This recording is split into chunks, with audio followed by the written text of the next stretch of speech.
Justiça Federal de Curitiba anulou a decisão do Tribunal de Contas da União, que impôs multa de R$2.900.000 ao deputado federal eleito Deltan Dallagnol. A decisão foi proferida ontem pelo juiz federal Augusto César Pancini Gonçalves, da 6ª Vara Federal de Curitiba. No início de agosto, o Tribunal de Contas da União havia condenado Deltan Dallagnol, do Podemos, a devolver R$2.800.000 em diárias pagas a procuradores que integram a força-tarefa da Operação Lava Jato.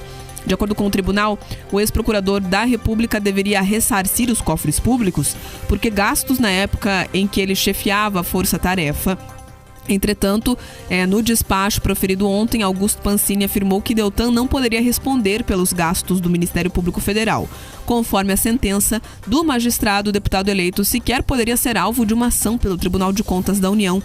Augusto César Pancini Gonçalves já tinha concedido uma liminar a Deltan Dallagnol no fim de setembro, anulando a condenação. Na época, a Justiça Federal apontou que a condenação do ex-procurador ignorou os órgãos técnicos do TCU, o Ministério Público do TCU e a Procuradoria-Geral da República, que demonstraram que o modelo adotado de pagamento de diárias ao longo da Lava Jato foi razoável e que a conta de um suposto prejuízo não procede.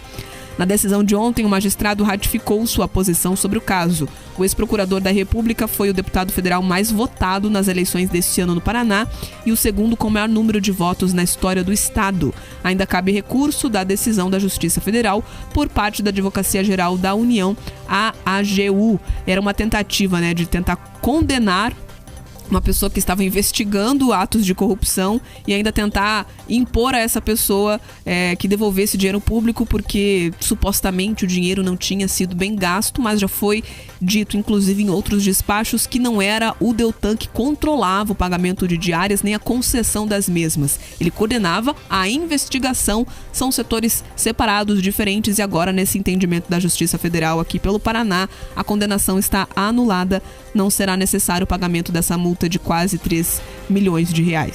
Restabelecendo os fatos e a verdade, a gente tem que entender o seguinte: o Tribunal de Contas da União, o Tribunal de Contas do Estado tem nome de tribunal, mas eles não compõem órgão do judiciário. Tá? Eles são órgãos acessórios de apoio. O aqui do Estado do Paraná, ele auxilia a Assembleia Legislativa, ele tem independência, mas ele auxilia a Assembleia Legislativa na questão dos dados, das investigações, da transparência, da lisura. É isso que ele faz. E como a gente percebeu nessa questão da indicação do Agostinho Zucchi, a gente sabe que a composição desses tribunais, ela tem uma forte indicação política. Então a gente tem que fazer a leitura do que aconteceu com o Deltan como uma revolta de parte da classe política com a questão do lavajatismo. É isso, pura e simplesmente. A parte técnica do Tribunal de Contas da União foi muito clara em dizer que não tinha responsabilidade, que não tinha que ser punido nada. Mas daí, determinado conselheiro do Tribunal de Contas da União, ligado essencialmente ao Renan Calheiros, ele fez todo um trabalho para daí tentar implicar o Deltan nesse tipo de situação. Felizmente a justiça, aí sim a justiça, um magistrado, ele conseguiu garantir e reestabelecer a questão da verdade dos fatos, que é o seguinte: o Deltan não tinha responsabilidade sobre a gestão das diárias e, mais do que isso, quando você confronta os dados e as alternativas, as medidas tomadas foram sim as mais econômicas. Então, a gente precisa entender que tudo nesse caso tem um envolvimento político, Bia. Aí, nessa situação, foi clara e explicitamente uma tentativa da parte política, da classe política, de tentar ali manchar a trajetória ou impedir que o Deltan assuma ali um cargo público, como ele conseguiu conquistar aqui dos paranaenses. Ainda fazendo um comparativo sobre as duas cortes, Pedroso? O TCU, como você bem ressaltou, assim como o TCE, são instituições acessórias ao legislativo e não ao judiciário. E por conta disso, também, quem ocupa